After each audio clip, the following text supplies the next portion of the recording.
কক্সবাজারের পর্যটন শিল্পে নতুনত্বের ছোঁয়ায় লিং রুট সিন্দিয়ায় যাত্রা শুরু করল Cox's Bazar international amusement park and resort. 1 December চালু হলেও পার্কটি আনুষ্ঠানিকভাবে উদ্বোধন হবে 15 ডিসেম্বর। পার্কটিতে ছোট বড় শিশু ও কিশোরদের জন্য রয়েছে নানান বিনোদনমূলক সুযোগ সুবিধা।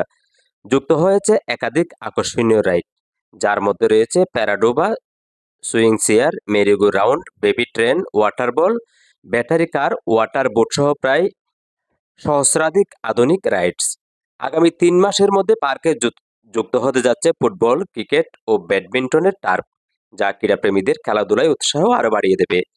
পার্কের পাশেই রয়েছে রাত্রি যাপনের জন্য 3 স্টার মানের রিসোর্ট এবং বিয়ে ও অন্যান্য অনুষ্ঠানের জন্য মডার্ন হল এবং ক্লাব।